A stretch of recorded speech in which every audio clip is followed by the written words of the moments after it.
What's going on, caffeinated crew? Just wanted to take a second to tell you about Church of Hardcore happening August 21st in Pointe-à-Cher, Quebec. It's featuring some of the best local bands from the area, such as Scarfold, Northwalk, Soul Thief, and many others. At checkout, use the discount code BEANS for a limited number of tickets, and you will get an exclusive listener discount. So pick yours up now.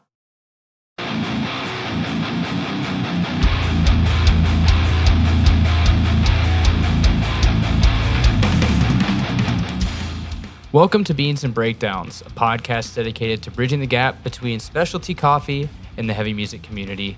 On this episode, I am joined by Josh Guyett, the frontman of the band ILENKUS from Galway, Ireland. He is also a noise artist, has worked in the coffee industry, has a long line of projects that he is also currently working on. So this is definitely a long one, but it's also a fun one. So grab a fresh cup of coffee and wake the fuck up!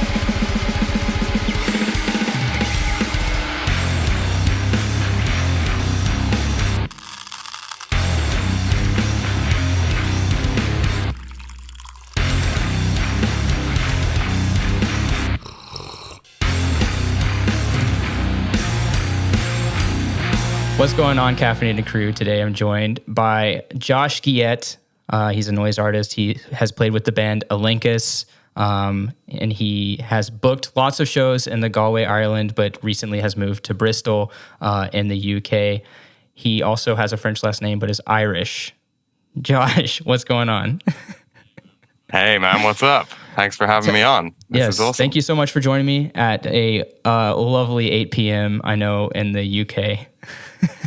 Yeah, this is great. I'm going to be up all night, wired up for coffee, but it's the sacrifices we make for art. So let's.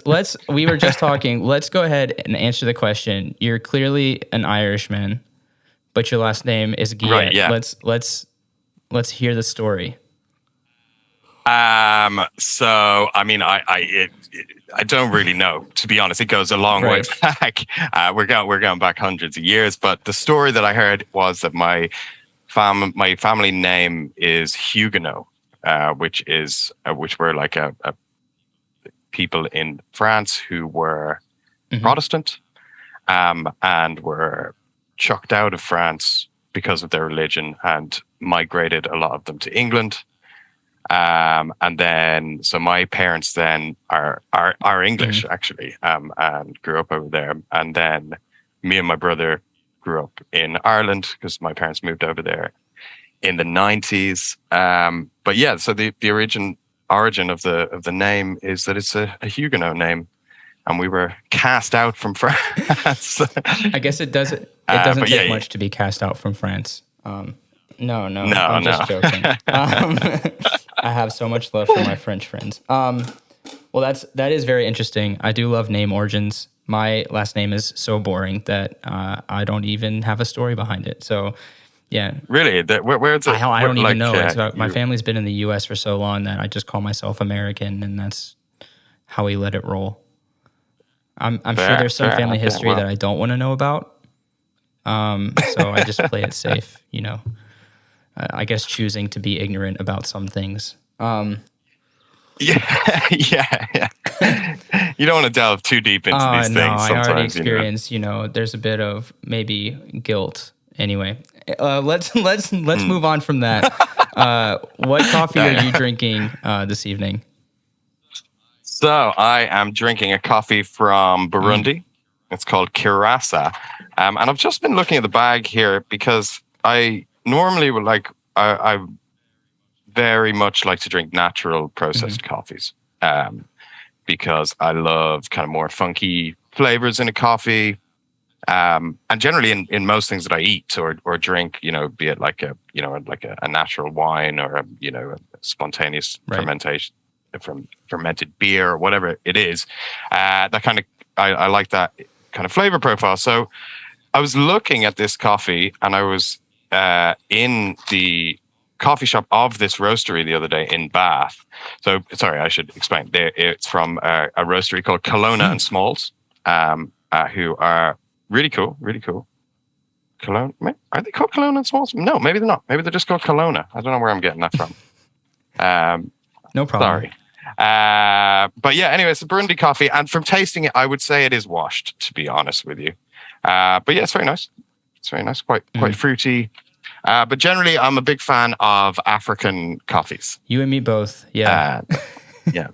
If you're any kind of coffee connoisseur, there's something about the African, like a natural Ethiopian, as you're saying. Exactly. Yeah. I was just gonna say, like Kenya, Ethiopia, Rwanda, like all of those countries just make like the most exceptional coffees, and they're always very fruit forward, as opposed to like your South American coffees, which are a lot of the time I find like more nutty flavors or more like chocolatey flavors, which is fine, but I'm interested in the kind of brighter, more funky stuff. Yes. I actually had a Kenyan that was 12-hour fermented. Which was cool. Super interesting, because I never had an anaerobic Kenyan. So yeah, I'm on that wavelength of funky, tongue punching coffees. Yeah, absolutely. And I mean, it's funny because it's not something that like your traditional coffee drinker, that's not what they're expecting from a coffee. And I guess I used to work in a restaurant in Galway called Loam, which is like a restaurant kind of like renowned for its kind of sustainability practices. It's got like the special green Michelin star and that kind of stuff. And so basically everything they had in there the idea of it was that they was sourced as locally as possible, which is a really great ethos. But obviously after dinner, people are going to want a cup of coffee no matter what, so. And there ain't no coffee in the west of Ireland. So you can roast it out there, but there's no you're not growing it out there. So anyway, that was one of the few exceptions that the restaurant made. And basically one of my main jobs there was to make the coffee for the customers, and I would serve it tableside. So what I used to do was I would be using Chemex, like big Chemex. I would bring it down to the table with the scales, beans already ground, and make the coffee for them at the table and kind of make it like a bit of a show.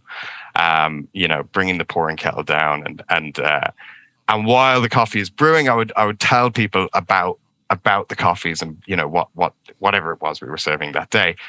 And I mean, this just kind of going back to what we're talking about, the flavors in Africans, the thing I used to say to people a lot of the time is, it's like, like coffee is a fruit, right?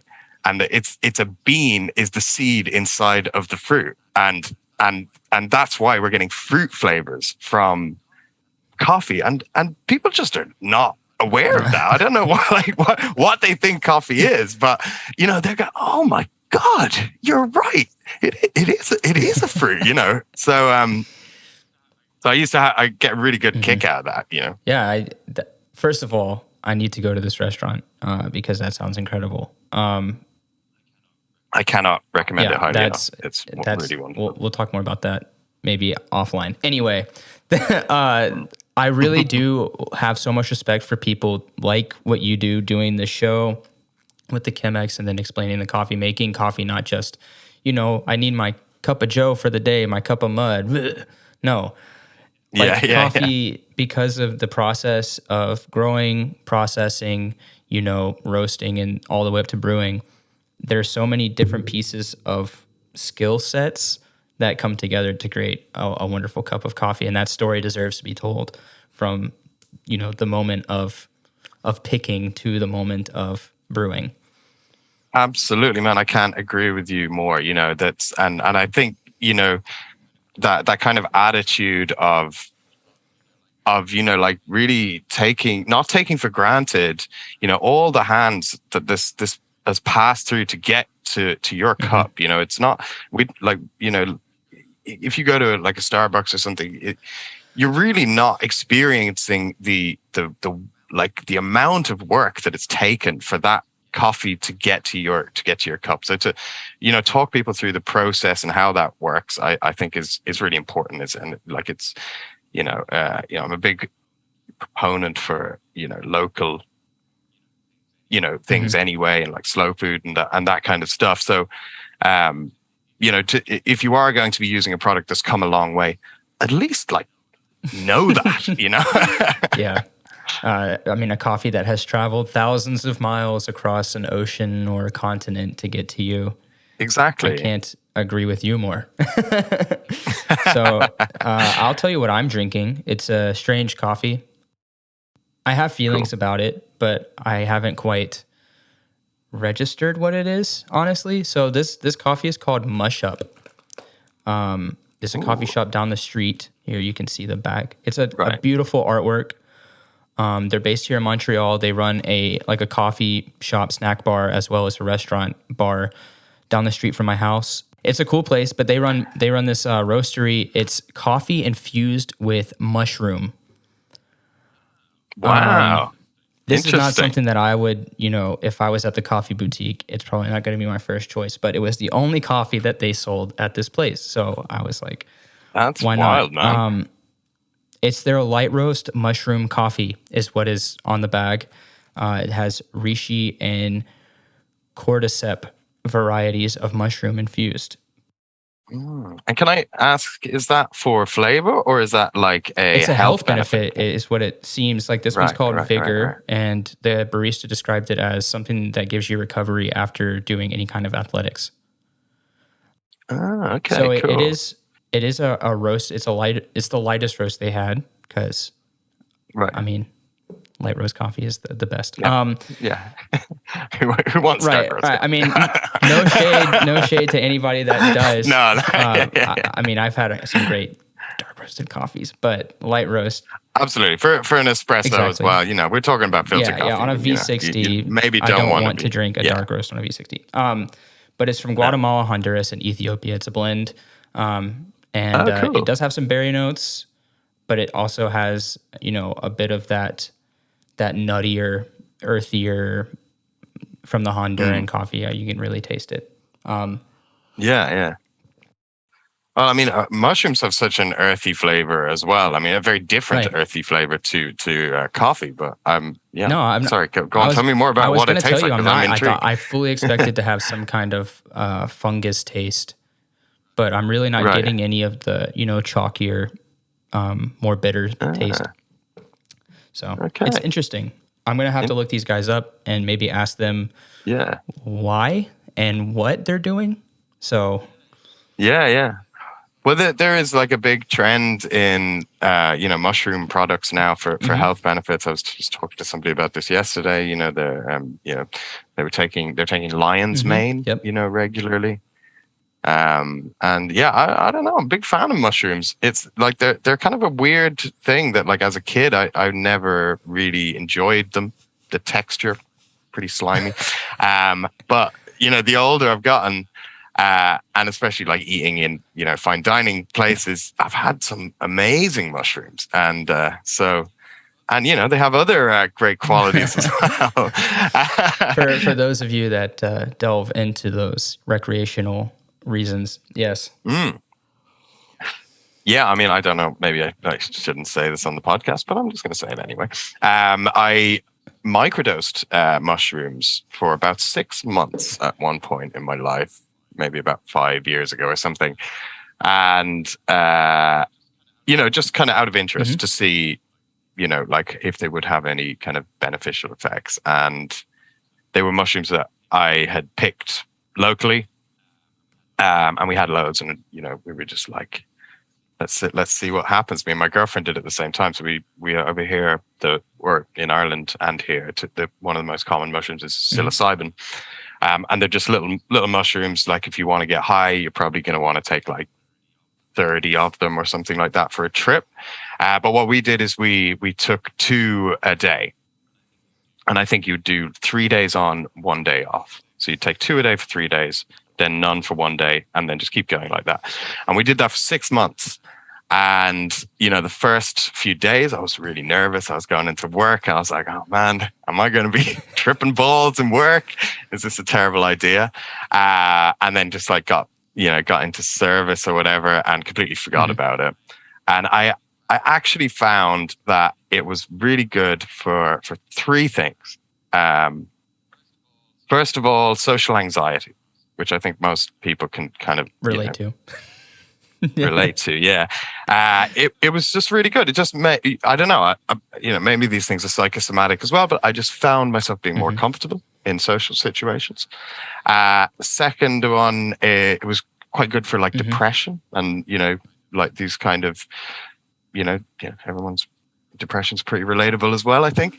And the third one was creativity, which was really nice. I think I was finding that I was just kind of coming home because like after you've been at work all day, you might come home and you think, wow, I'd really like to like do something creative now, like write a song or something, but you're tired, And I was just finding that like consistently I would come home and I would be tired, but I'd be more motivated to make something and just like really get into the groove of stuff without being like, oh yeah, man, I'm so high. Like, it's just like, do you know what I'm saying? Right. So like perfectly aware, perfectly like on point, but yeah. So yeah, that's really great. I've talked to some people that have tried microdosing and they're like, I didn't really feel anything. And I'm sure, maybe maybe it wasn't for them. Maybe they didn't do it correctly. And then I've talked to people that are more into like, wanting the trip and like see like their thoughts and stuff like that. And like, that is something that I probably have zero interest in doing, but I do love the idea of, having that motivation and creativity, especially from something that you're not like just trying to be high, like, for the sake of being high, man, but exactly. Actually, yeah. And I feel like that's probably more, I won't say effective, but I will say more of a positive feeling than, drinking a ton of caffeine and just drowning yourself in caffeine. That's absolutely. why a lot of people, I think, prefer like matcha or yerba mate is a much more natural incline and decline of caffeine. So, yeah. Well, I mean, your friends who said they didn't feel anything from it, it is so subtle. Like I would say that like it was not like a dramatic effect. I really had to like kind of analyze it to kind of realize that there were subtle changes, but it was very subtle. But yeah, caffeine is it's a funny one as well. Like I think we all have a relationship with. Everyone's got their like limits. Like I said to you earlier, like I don't normally drink coffee after 4 p.m. because I won't sleep. I won't sleep that night, and everyone's got different. Like I work with people who will drink coffee up until 12 o'clock, 1 a.m. In the morning, and then they'll go home and sleep fine. So it's, I think we've all got our own. People are insane. Constitution. Yeah. As far as I'm concerned, they're insane. There's no way. If I drink coffee at 9 p.m., I have to do a half cup, or else I will be up until 3 a.m, like without a doubt. So they must be mutants. Yeah. Mutants exist. Yeah, well, I mean, like, I work in a bar, and that kind of environment, sometimes I think you do get people who are maybe a little more, party lifestyle and that kind of stuff. I'm a little old for that. I like to just kind of do my job and go home and chill out, but you always have like such a wide variety of people in jobs like that. Yeah. So I know, living in Bristol, you've been in Bristol for how long now? Just coming on 3 years. And opposed to living in Galway, I know that London, coffee shops everywhere, obviously, because London is huge. Man. Yeah, London is its own country, essentially. That's the way I kind of... So how does that compare to somewhere like Bristol, which is more of, like I've heard it's more of a family kind of like beach town, like vacation-y town? Is that the case, or is that like an American misunderstanding? I wouldn't say it's that, personally. It's definitely a young person's city, right? So I think, Bristol is kind of like and listen, I'm no expert on the history of Bristol, so I may be talking out of my ass here, but as far as I'm aware, like in the past, Bristol would have been more of a kind of working class city, more known for its port, like import and export goods kind of thing. And maybe like in the mid-century, like, in around the 50s and 60s, maybe not the nicest place to live. I know. Well, I told my grandmother I was moving to Bristol, and she was like, why would you go there? Like it's not a nice place to live. And I was like, no, honestly, it's great. So it is a very multicultural place, very diverse. And it has an amazing like art and cultural scene here. Like there is a lot of gigs. There's like something happening every night of the week, in every kind of genre and everything, any kind of thing you would want to do. Lots of students here as well. And actually, when we moved here first, my girlfriend was just finishing off her master's. So she did a degree in Galway. And one of the reasons we chose to move here was because there was a master's program for what she was studying. So I would say there are a lot of families here, obviously, as well, but it's more of a park city.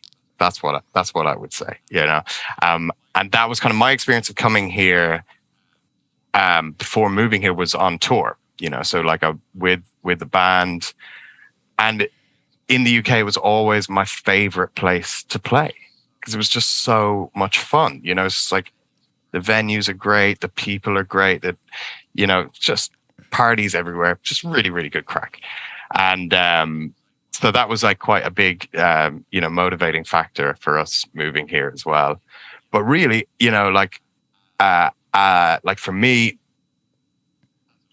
as a fan of music and not only, playing music, I love to go to shows, So for me to be able to go to like 2 or 3 gigs a week. No, I mean, I don't do that every week, but I have the, I have the option to do that if I want, is absolutely amazing. So I would say in some ways, I don't know if you know much about Galway, but Galway has kind of a similar vibe in some ways, like very like great culture, a lot of like creative people there. Similar vibe, but just on a much, much smaller scale. So, I loved living in Galway, but I just found it a little bit small. I lived there for like 15 years and I was like, I've reached the end here. I was like, there's not much else for me to do, So I was like, let's go somewhere where we can kind of do the same thing, but like on a bigger scale. I realized where my misunderstanding was. I'm thinking of Brighton. I'm fucking stupid. Yeah. That's all good, man. Brighton, also very lovely. The stereotype of American ignorance does hold up, I promise. Yeah, but don't worry, we're ignorant over here as well, man. No, Bristol. I had just I was trying to remember where I had heard that name, and it was from associating it with like that working class kind of city. Yeah, I mean, like if you think of like bands like Massive Attack and Portishead and Idols, and an artist like Banksy. Idols is from Bristol. That's what it. Yeah. Yeah, that's the whole Bristol thing. It's very much like a kind of counterculture, kind of city. Which I love. Man, it's great. I bet that scene's got to be off the chain then, because Idols is has quickly become like probably the most well-known punk band currently. Yeah, crazy, man. Like absolutely crazy. They have just gone mad. Lovely guys. I know the bass player. We play football together the odd time, and he was in the bar with. Do you know the band the OCs? Do I know? Not. They're an American kind of like punk band as well. Not the OCs, Supertones, the OCs. The OCs, like THEEOHSES. Oh, the OCs. Yeah, sorry. Yeah. Yeah. Sick band, but I guess what I'm kind of saying is it's such a small town, that like, and these guys were in the pub the other day, and and I'm just like, oh, it's the guys from Idols and the OCs are here, and it's like, this is a great place to be, if you want to be kind of surrounded by, all this culture. That's incredible. It's great, I mean, that's definitely a goal. And Montreal being it's very much like that, but you have to be in certain neighborhoods because it's a bit larger. It's about in the metropolitan area, there's 4 million, I believe. Right. That's large. pretty big. Yeah. I think we're like less than a million here anyway. So not that big. Because yeah. But it is funny, like as I hang out in town a lot of the time, and like we've got like certain areas we go to, and then the odd time I'll go out to the suburbs, and I'm like, holy shit, what is this place? It's like vast suburbia. I'm like, well, okay, this is where most of the people live. I just don't see this. I live smack in the middle of downtown, and if I have to go buy an instrument off of the internet or something, like if I have to meet up with somebody and go off the island, it's like, where the hell am I? There's houses. Yeah. It's funny you say. I had that exact experience like a month ago. I went to buy a guitar off a guy, and I'm in a taxi, and I'm like, is this right? Is he driving me to London, or like where are we going? Like, yeah. Being in Bristol, going to a bunch of cool shows. I know that you did some booking in Galway with Feast Productions. Yeah, Feast Presents. That's it. Yeah. Are you planning to do any sort of booking, or is it pretty well sorted out already?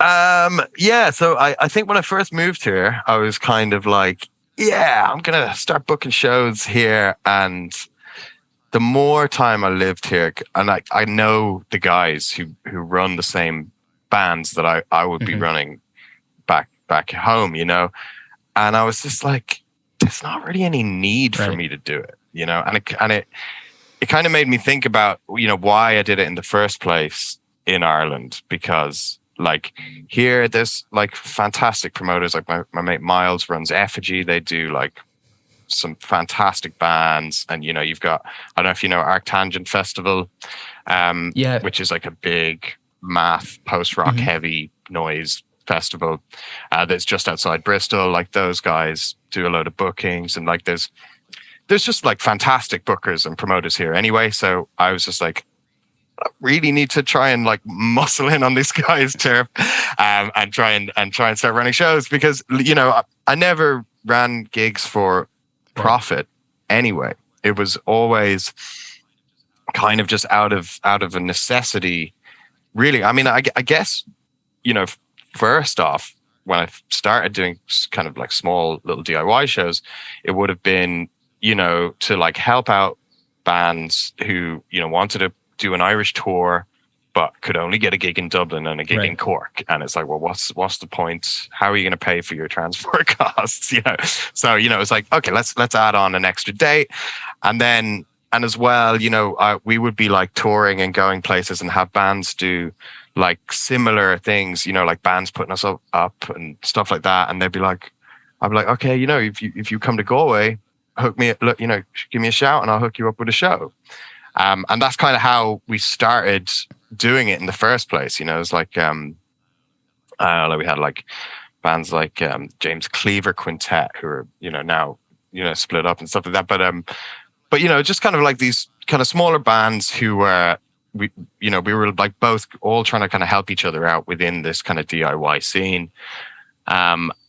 So basically, yeah, it was always like a labor of love for me, and then over time, we had the opportunity to work with some bigger bands, and and that's really fun as well, but it was still never like to like put money in my pocket. It was just to like, I want to run a great show for these guys. I want them to come here and think, this is a good town, and that was like, part of the ethos of Feast was, and that was why, part of the name as well was like, always we wanted to give bands good hospitality, so it's like, you're coming to our city. We know it's not the biggest city in the world. You're not gonna be playing to 1,000 people, but we've made you some really lovely food, and we've got you a nice apartment. We're gonna get you guys some drinks, and we're gonna show you guys around a bit, and we're gonna give you guys a nice time, so that you can come here and feel comfortable. And I think like just trying to go that little bit further sometimes to just make sure that the shows were or that the bands were looked after properly. I think a lot of times when bands play that, when the promoter puts that sort of kind of effort into it, even if the turnout isn't the best turnout, you know, or it's not like the biggest venue, the bands really remember, like, oh, we had such a good experience in Galway because they really take care of us. And so I have a lot of respect for that mindset behind it. Well, thank you, man. I mean, listen, that's coming from my perspective. I don't know. You can ask the bands; they probably had a shit time. But that's just how it is. Like, even if like in the past, if I've played a place where even if the turnout wasn't great, but you know the whole experience was good, then it's like I definitely want to go back because you know they take care of us. That's the whole idea behind it, I think. Absolutely. And, you know, I have the same experience, you know, from like there's promoters that are now good friends of mine that like I might not be touring with the same band, but I'm still in touch with those guys. You know, they're friends now, and that's really cool. Like I always thought it's like a really nice way to make friends. You know, it's like I'm going to make friends with the people who have the same interests in me and the same values as me, and we all care about the same shit. Yeah, for sure.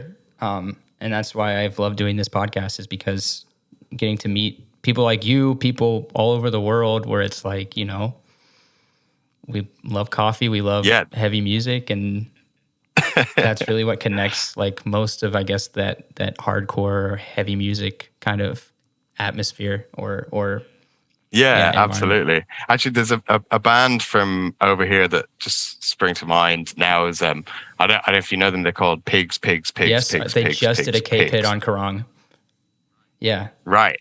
So I fucking love those guys. Right. So they came over to Galway, and we put them on. I don't know how long ago it was. Maybe like 4 or 5 years ago, something like that. And they were so nice. But like they were not well known in Galway at the time when they came over. You know, like a friend of mine put me onto them. He was like, "Do you want to book this band?" And I was like, "Absolutely, they're fantastic. Let's do it." You know, we put it on, and it was like I think it was a guarantee rather than a door deal. So basically, a guarantee is where the band gets. You probably know this, but maybe for your listeners' benefit, is where you guarantee the band a certain amount of money, and no matter how many people show up, you're paying them that amount of money.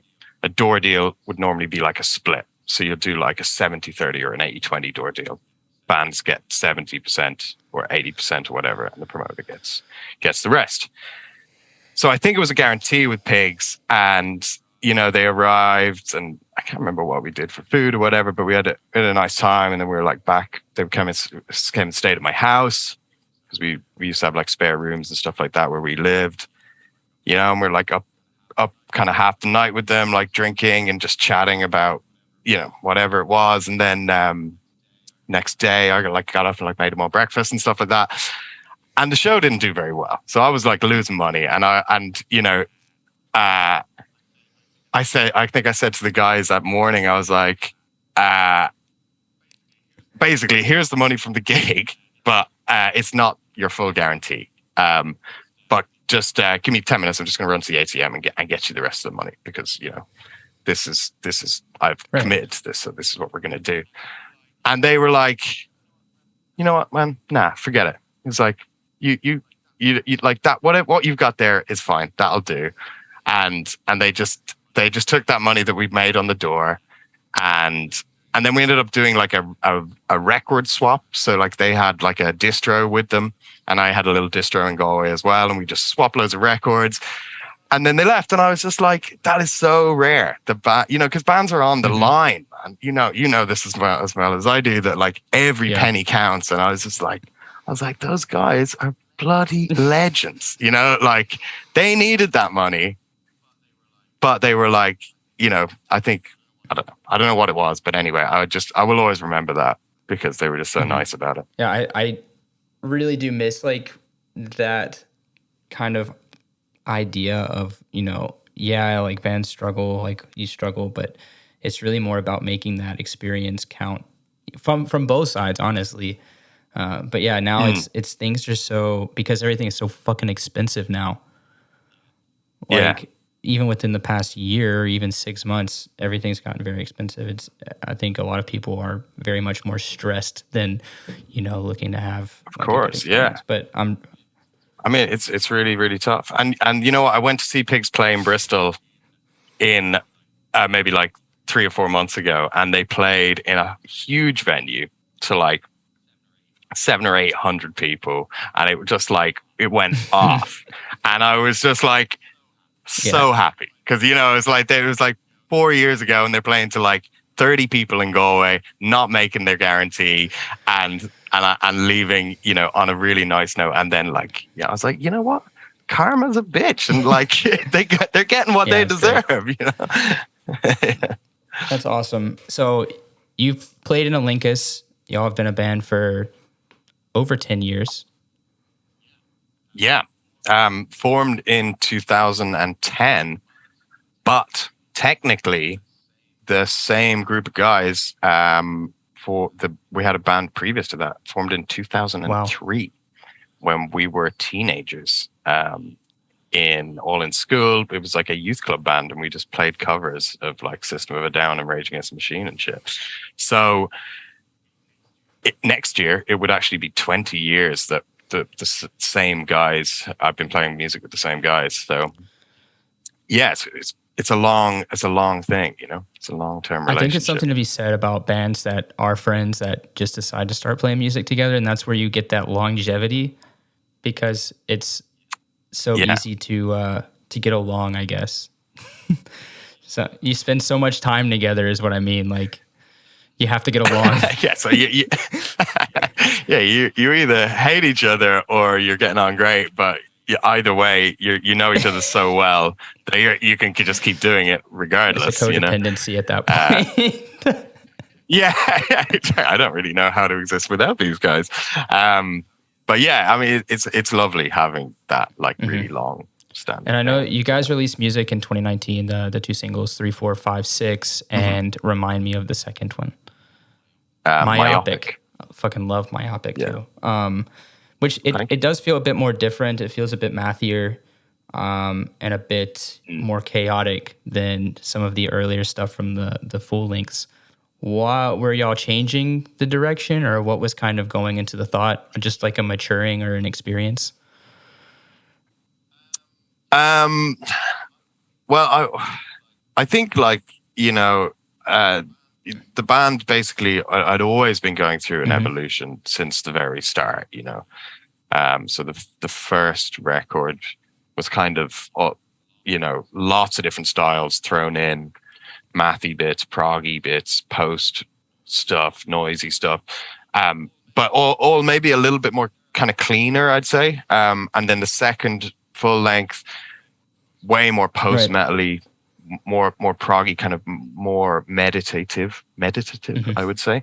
And then, so basically kind of what happened at that point after we released The Crossing, we kind of came to this weird conclusion that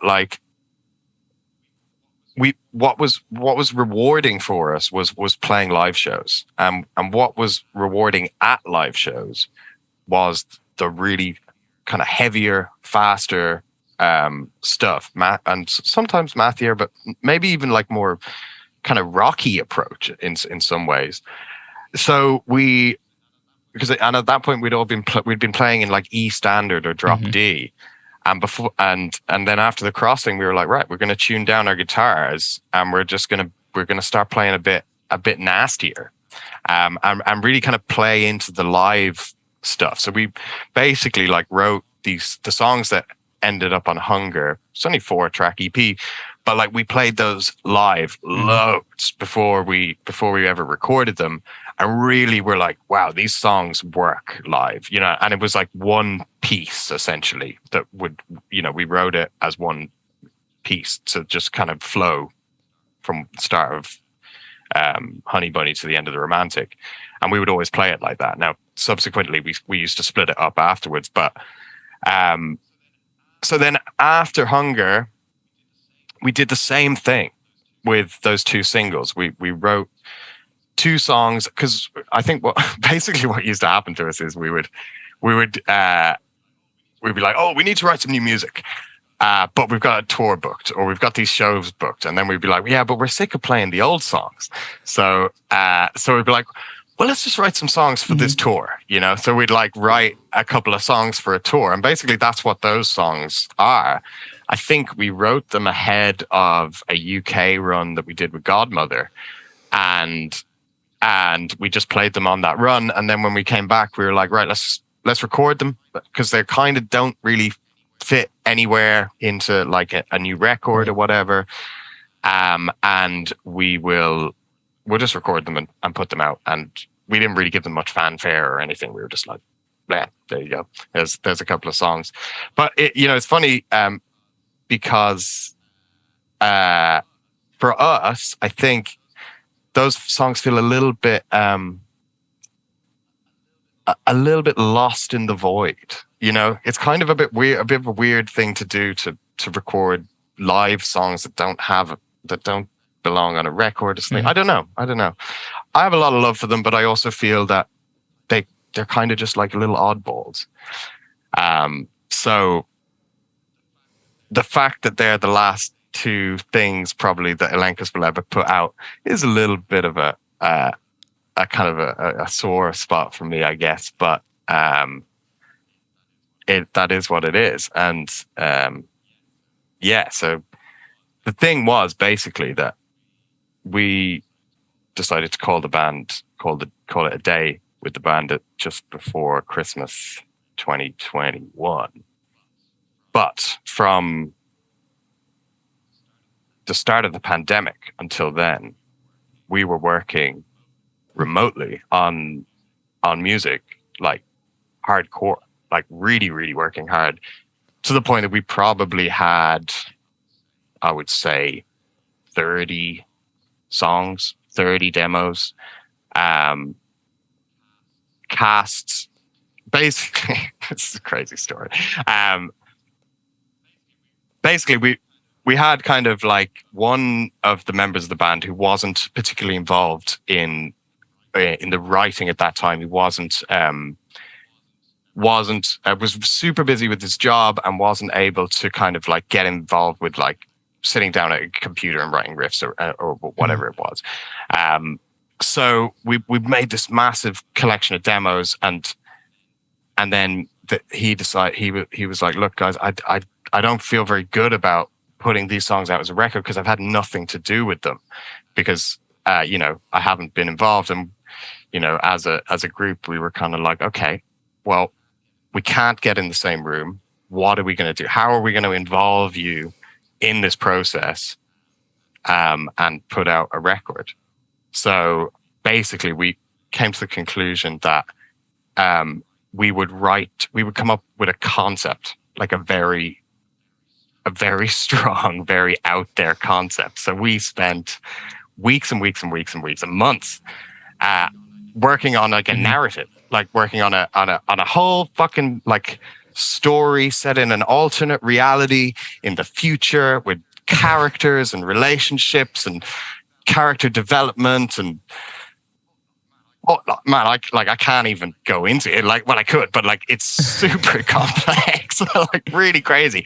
But this band member kind of led, and along with the rest of us, kind of led it, and it was a way for us to all kind of have a collaborative experience, which is really what we were looking for.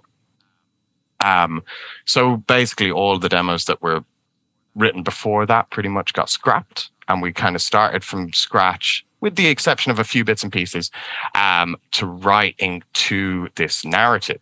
So really like trying to dig in and be like, we need a riff that, feels like a guy driving down a road being chased by someone or whatever the fuck it was. There was lots of different scenes, and we split this whole story up into different chapters, and then split the chapters into different vibes. And, there was like some trippy stuff in it. There was some really, fast stuff.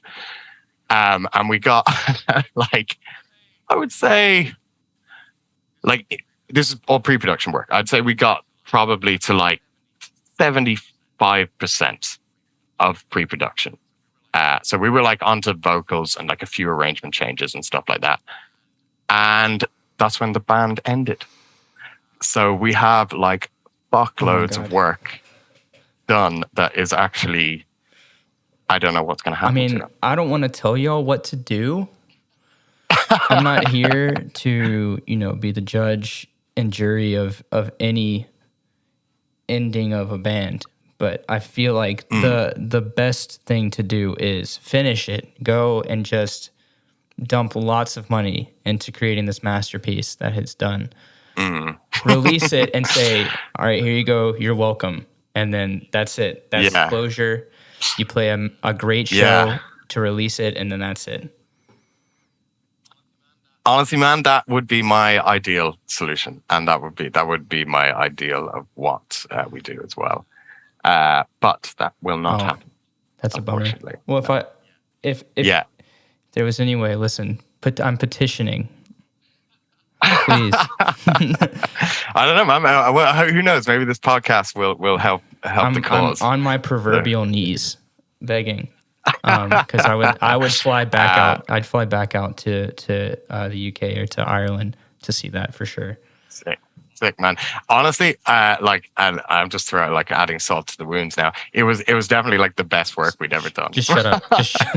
It's fucking sick, man. So I don't know. I think we took like a little bit of a different approach, just some like real hooks in it. We, especially in terms of like musicality and instrumentation, because we were writing remotely, we were like, let's put fucking loads of synths on it. So there's like big ass, like catchy synth lines in there. And I don't know, like I was listening to a lot of Ultra Pop by The Armed, which is beautiful.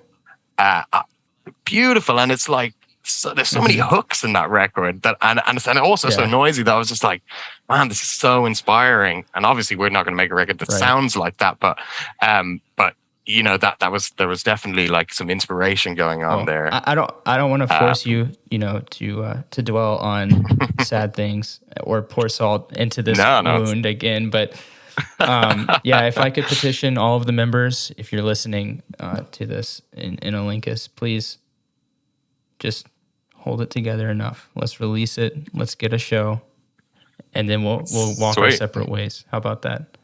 Let's do it, man. Maybe I'll start a petition website or something. Yeah, put it on Bandcamp. Just be like, who wants to see this, and then let it roll from there. Let the ball roll. I mean, realistically, I think it probably won't happen with the full band, but I would like to think that some of those songs will see the light of day through another project or whatever. Because there's definitely talk of, when you make something and you're like, this is great, and you're like, we have to do something with it in some way. So we'll keep an eye out. You mentioning that other projects.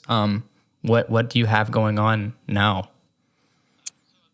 So I've got two new bands in Bristol. So basically, since everything's kind of opened up, I've been working on a couple of new projects here. One of which is, I guess, in the vein of ILENKUS, kind of similar, kind of mathy, noisy, fast kind of stuff. One of the briefs for that band is that we just don't want it to be easy.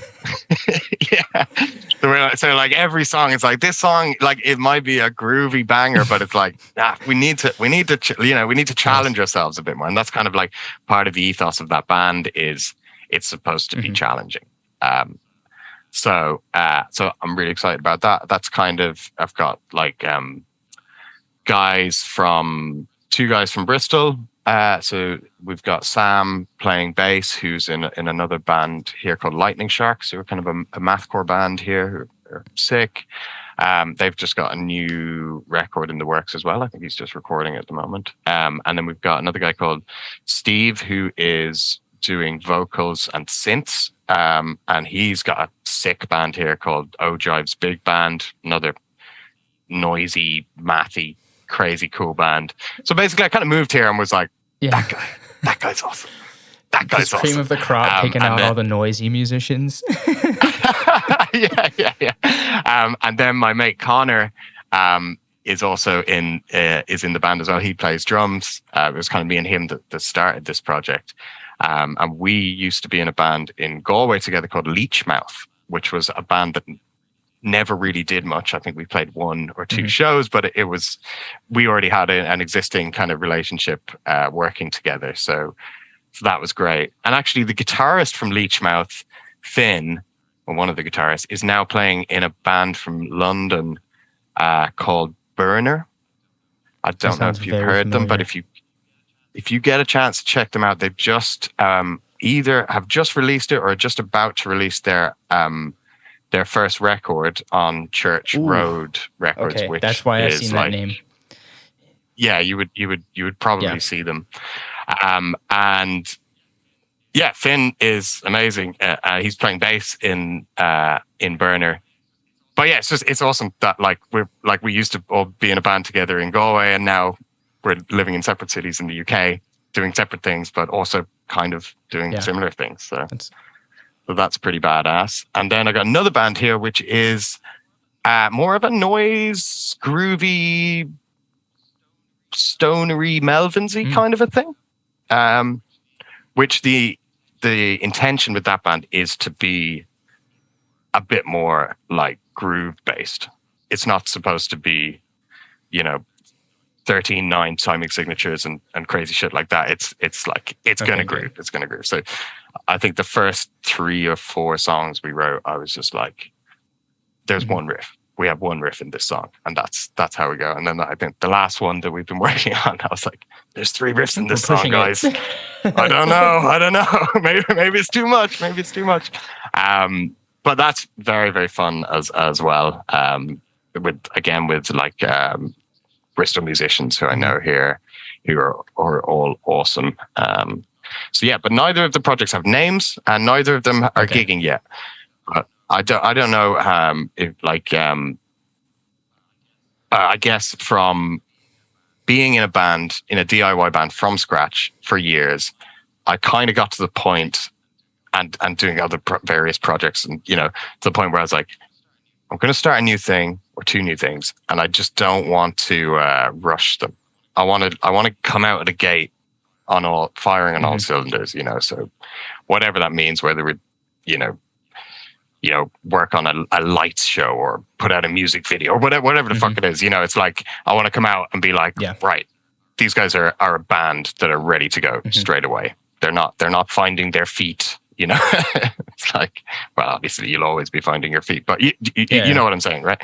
Yeah, well, that's really great. I was going to ask you what the names are, but you have clarified that. So if you want to keep track, I had to preempt if that. If you want to keep track of what Josh is doing, I guess you'll have to follow him on Instagram so that you can follow me on Instagram. I'm sure that when those projects are out there in the world, the ILENKUS page will probably post links to them. So if you follow ILENKUS on Instagram or Facebook or whatever, there will be, I'm sure, some links to things coming up in the next while.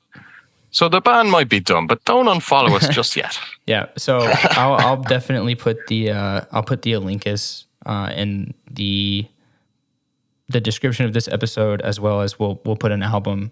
The Monday before this episode, I'll tag the song and put some things out so that people can follow and keep track of what you got going on, which seems like a lot still. Well, that was another reason to not do Feast here, because it is like, you're like, I work full time, I have 2 bands. I don't really have time to promote shows as well. I definitely feel the strain of not promoting, but a podcast and 2 bands. And then it's like, do I want to do shows here and there? I don't know if I can handle that, but it would be fun. Yeah, dude, you got to send me on links to your bands as well. I'm always down for shameless plugs. Absolutely. Well, Josh, thanks so much for hanging out. I have one question for you before we go. What is your favorite city for beans and breakdowns? I gotta go with London, man. London is huge. There's so many good bands. There's so many good gigs. There's so many good coffee shops. There's so many good roasteries. It's great. I used to, when I lived in Ireland, I would come over to go to London just for like 2 or 3 days, I would just fly in, stay in London, go to some shows, do little coffee shop tours, and I would just do that, like once a year or whatever. Like particularly like guys like Workshop, Square Mile. Square Mile is the king. Like James Hoffman. Square Mile's much love and adoration to him. Absolutely. Yeah, he's the guy who does the YouTube videos, right? He's fun. He's so funny. He's so good. He like reinvigorated my love of coffee, like making coffee at home. So nice. I'm very thankful for him. Sweet. Yeah. I mean, definitely I would say check out Workshop as well while you're over there.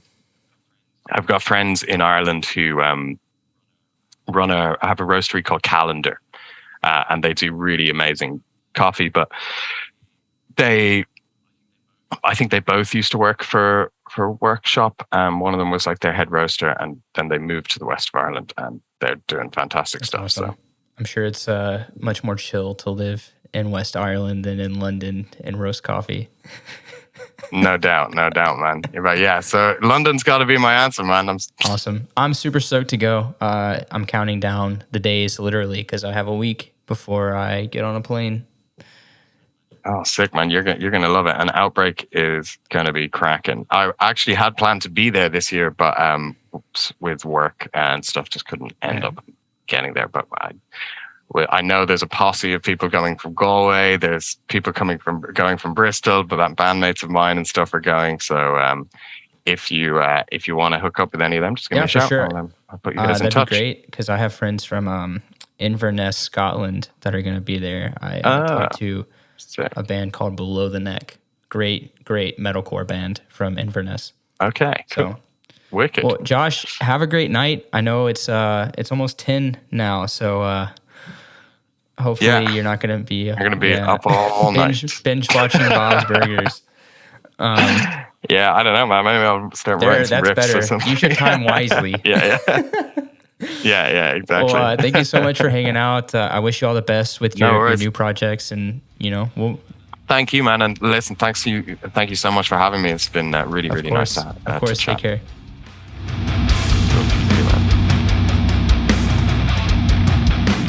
Thanks for listening to this episode of Beans and Breakdowns. I want to say a huge thanks to Josh for hanging out with us on the podcast so late in the evening, joining us from the UK. Be sure to follow the ILENKUS Instagram page to find out more about Josh's projects, as well as other members of the band that have projects coming out. If you've enjoyed the podcast, please subscribe and leave a review. You can also find out more information about the podcast by following us on Instagram at Beans and Breakdowns and on the web at beansandbreakdowns.com. Until next week, stay caffeinated and wake the fuck up!